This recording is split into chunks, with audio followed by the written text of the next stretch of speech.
10 avril 2010. Soudain, la guerre. Soudain, la guerre, titre La Croix de ce samedi 10 avril. Le temps de me remettre de mon émotion, j'apprends que, voici 70 ans, la France était envahie par l'armée allemande. 70 ans.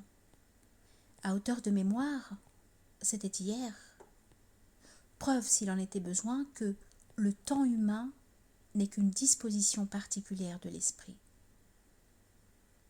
Soutenu et comme accompagné par un important cahier de photographies inédites, je parcours ce chemin de croix qui fut le nôtre et que raconte Max Gallo dans 1940, de l'abîme à l'espérance.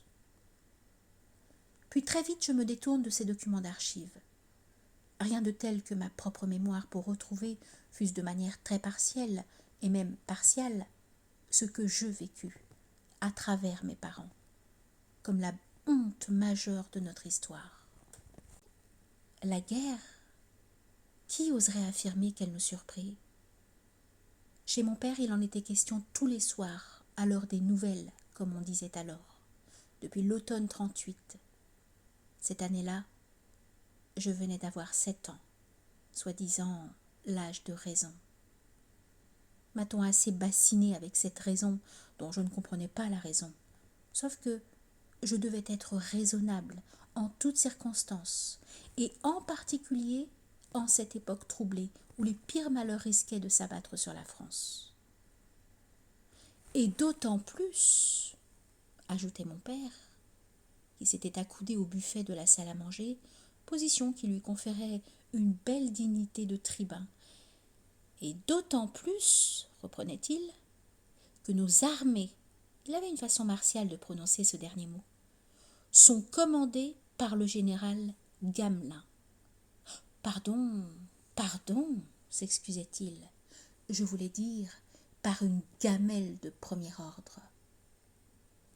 Et là, d'une voix grave, presque grondante.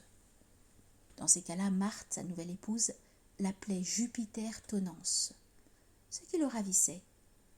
Il y allait d'une philippique contre cette ganache affectée, disait-on, d'un méchant tréponème pâle, et qui, tenez-vous bien, tenait mon père au comble de sa fureur et de son dégoût, était arrivé au fort de Vincennes, afin d'y prendre son commandement, en demeurant où étaient les pigeons, en demandant où étaient les pigeons. Quels pigeons ? C'était en qui l'état-major au garde-à-vous devant un généralisme qui descendait avec peine de sa voiture. Mais, dit celui-ci avec aplomb, les pigeons pour les transmissions. Mon père s'agitait, se décollait du buffet d'un coup de rein, se transportait de l'autre côté de la salle à manger et s'écriait « Les pigeons !» sur un ton qui n'eût pas récusé un grand tragédien. Cette anecdote datait de 38 ou 39. La mémoire n'est pas un agenda. Elle ouvre ses tiroirs avec générosité, d'où s'envolent des images, des visages, dans la fièvre que suscite une curiosité réveillée, si ce n'est une nostalgie prompte à s'imposer, tandis que, surgis du silence de l'oubli, se font entendre des voix, des bribes de conversation. Que dit mon grand-père ? Je m'approche. Il tape sur l'épaule de son fils, mon père.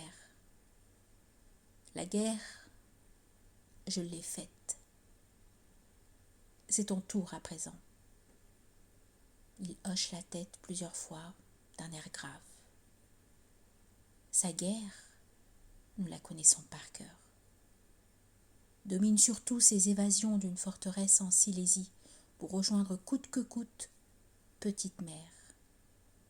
Ainsi appelait-il ma grand-mère, qui sourit dans son fauteuil d'osier, assise comme à son habitude près de la cuisinière, où se tient au chaud en permanence une cafetière. Petite Mère est émue. Elle hoche elle aussi la tête en souvenir des exploits de bon papa. qu'il ait risqué sa vie pour la retrouver. Quel plus beau témoignage d'amour rêvé. Bonne maman, rêve donc. Mon père se redresse. La tape affectueuse de son père doit lui faire l'effet d'un adoubement. Il élève le menton. Je suis prêt, dit-il. Je regarde ces scènes. J'écoute ces conversations. Il y a beau temps que j'ai perdu le fil de l'histoire. Qu'un général devienne une gamelle, qu'il ait affaire à un méchant dénommé Tréponème pâle, sans doute un Indien, me disais-je, à part moi, et qu'il se soit inquiété que des pigeons se soient envolés, voilà qui passait, et de beaucoup, mon entendement. Plus intéressant en revanche me paraissait le mouvement constant que je pouvais voir en passant devant la caserne où se trouvait un régiment de Safis, de Spahis. Il arrivait même que l'on reçût à déjeuner, le dimanche, un officier ou un sous-officier. Marthe était elle-même fille d'un officier que nous appelions le commandant Mazoyer. Lorsque nous parlions de lui en son absence, et à qui mon père donnait du commandant quand il lui adressait la parole, au lieu d'un formel père, qualité qu'il réservait au seul bon papa. Lors de ces déjeuners, il était beaucoup moins question de l'état délabré de nos armes. À telle enseigne qu'en secret, j'en venais à me dire que les hommes étaient bien étranges. Ils savaient qu'il manquait d'armes, et ils persistaient à parler de la guerre à venir. Il est vrai que des voix autorisées se faisaient entendre. Nous vaincrons parce que nous sommes les plus forts. Cette grande vérité qui aurait dû nous rassurer, mon père ne cessa de la répéter, telle une antienne en s'esclaffant.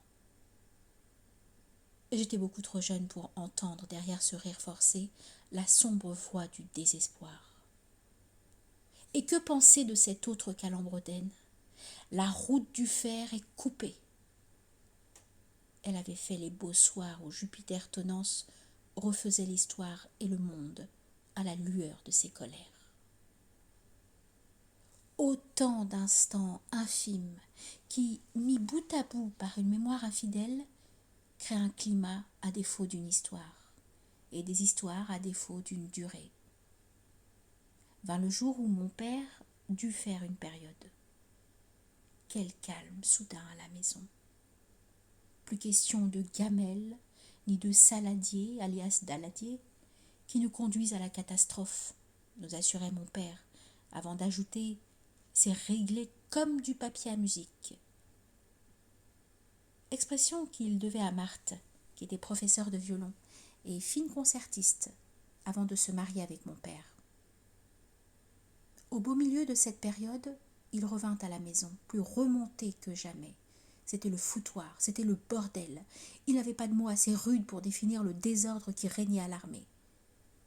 Bon papa était venu le voir. Il voulait contrôler l'état de son uniforme. Mon papa s'y connaissait en tissu, en calot, en moletière, en brodequin. Durant son inspection, il dut répéter au moins 10 fois « J'ai fait la guerre, moi !» Ce qui valait à ses yeux tous les brevets, tous les diplômes, tous les grades de ces pauvres incapables qui nous gouvernent. Bon papa n'était pas en reste dès lors qu'il s'agissait de vitupérer contre les puissants du jour. Bref, sans me vanter aucunement, je puis assurer qu'entre un grand-père et un père de cet acabit, je sus que la guerre serait perdue avant même qu'elle eût commencé. Mais a-t-elle vraiment commencé ? Oui, puisque j'ai vu mon père répondre à un ordre de mobilisation générale. Oui, puisque de Raon-l'Étape, où mon père, ingénieur chimiste, travaillait, nous avons dû, Marthe et moi, nous replier à Marseille, chez le commandant Mazoyer. Oui, puisque mon père, riche d'une permission, est venu nous rejoindre à Bois-Luzy, et à la demande du commandant qui s'inquiétait de l'état de nos armes, nous a montré son revolver à barillet dont les cartouches tenaient dans les alvéoles grâce à du papier journal. Les salauds! Les salauds n'arrêtaient pas de répéter le commandant en passant une main tremblante dans ses cheveux blancs coupés en brosse. Il me faisait penser au maréchal Lyautey, que mon père disait avoir rencontré en Lorraine et dont il avait sur son bureau une photographie, à côté d'un petit buste en bronze de Napoléon. Quant à savoir qui étaient les salauds qui avaient désarmé le bras de mon père par leur impéritie, Bernique. Je n'en voyais pas d'autres que Gamel et Saladier, deux bonhommes qui, de métamorphose en métamorphose, achevaient leur vie en ustensiles de cuisine. Le soir, alors que j'étais censée m'endormir, me parvenaient du salon de Boilusie des éclats de voix. Mon père criait au complot. Le commandant renchérissait en évoquant une mystérieuse 5e colonne. Je ne comprenais rien à ce qui se disait, mais au frisson qui me saisissait alors à seulement écouter gronder ces deux voix, je pressentais qu'il s'affirmait des choses terribles. S'élevait aussi la voix de Marthe, très douce et très ferme à la fois. « Mais qu'attend-on ? Mais qu'attend-on » demandait-elle. Elle devait quémander une réponse, à tout le moins une explication, en regardant tour à tour son père et son mari. Crier plus que prononcer, s'imposait le mot attendu. Trahison. Trahison. Qui donc l'avait lancé, du commandant ou de mon père ? Le lendemain matin, je m'éveillai avec ce mot de trahison sur la langue. Puis, la guerre que nous avions déclarée et que nous n'avions pas eu le courage de faire, nous fut faite par ceux-là même qui ne nous l'avaient pas déclarée. Pendant que mon père paradait avec un revolver à barillet, incapable de tirer la moindre balle, l'ennemi, encore un mot que je dus apprendre, assimilé, et dont je dus me méfier, puisque d'après les affiches que je pouvais admirer à Marseille, il possédait des oreilles. L'ennemi, dis-je, était allé jusqu'en Pologne. S'en était retourné du côté de la Norvège, la fameuse route du fer, avait fait un grand détour par la Belgique, avant de rassembler ses forces en toute impunité de déferler sur la France. Les salauds, ah les salauds! Le commandant se morfondait. Marthe, qui avait un goût prononcé pour l'enseignement, et pas seulement le musical, en profitait pour réciter « Ô rage, ô désespoir, ô vieillesse ennemie, n'ai-je donc tant vécu que pour cette infamie ? Et me suis-je blanchie dans les travaux guerriers que pour voir en un jour flétrir tant de lauriers ?» Elle pinçait les lèvres, me prenait sur ses genoux, m'expliquait que le commandant était désespéré, comme le fut Don Diègue, qu'elle regrettait tous les jours d'être trop âgé pour pouvoir aller se battre, ce qu'il n'avait cessé de faire sa vie durant, et que la trahison dont nous étions les victimes serait fatale à la France. Que devrais-je comprendre ? Tout se brouillait dans mon esprit. Tandis que les uns parlaient de trahison, d'autres évoquaient des balles, n'hésitant pas à s'écrier « Eh bien, dansez maintenant !» On avait dansé, on s'était amusé pendant que l'ennemi aux longues oreilles travaillait. Quand nous avions quitté Vienne, bon papa avait vidé son sac. C'est exactement ce qu'il avait dit. Il était tout rouge. Nous avions partagé le dernier repas dominical chez bonne maman, et son café bu, il s'était écrié en tapant du plat de la main sur la table « Je vais vider mon sac ». Le hic, c'est qu'il n'avait pas de sac. Il n'empêche. D'une voix grondante, parfois encombrée de sanglots, bon papa avait expliqué que les stratégies du Front populaire en Espagne, puis du Front populaire en France, étaient liées, qu'elles étaient destinées à affaiblir le flanc ouest de l'Europe au profit de l'Union soviétique, et que le pacte germano-soviétique, qui venait d'être signé, offrait à l'Allemagne une occasion inespérée de s'emparer de l'Europe. Mon père, qui écoutait bon papa avec attention, leva l'index, comme je le faisais à l'école. Du menton, bon papa lui donna la parole. Quel intérêt les Russes auraient-ils à favoriser les Allemands ? Bon papa ricana, puis passa ses mains dans ses bretelles. J'ai fait la guerre, moi. J'ai été en forteresse. Je connais la Silésie. C'est presque la Russie. Napoléon s'y est enlisé. La Russie est infinie. Elle a le temps et l'espace. Hitler a passé un marché de dupes. Son sac vidé, bon papa a pleuré. Petite mère s'est approchée de lui. Debout auprès de lui qui était assis, elle était de même taille que lui. Elle a pris sa tête entre ses deux mains et l'a inclinée sur son épaule. De son index, elle a essuyé avec douceur les larmes de son mari. Élise se taisait. Ses lèvres tremblaient. Son menton aussi. Elle était sur le point de pleurer elle aussi. Mon père a saisi la main de Marthe. J'étais le seul à ne pas avoir et à ne pas savoir que faire. Peut-être est-ce ce jour-là que j'ai compris que la famille n'avait pas réponse à tout quand on était un fils unique. En tout cas, j'étais drôlement fière. Bon papa savait beaucoup de choses et puis il détestait les Allemands. Drôle de famille vraiment.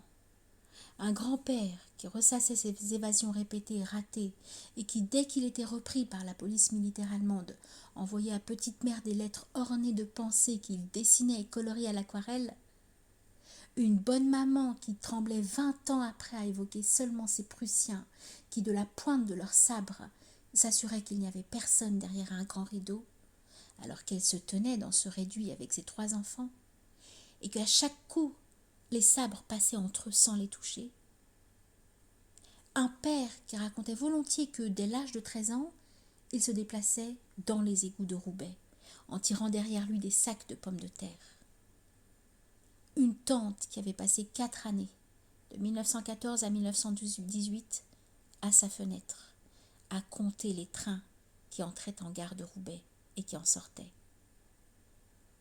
Et du côté du commandant Mazoyer et de Marthe, même chose et même refrain. Pensant à eux, j'en étais à me demander comment il se faisait que nous ne réussissions pas à faire cette guerre que nous avions déclarée.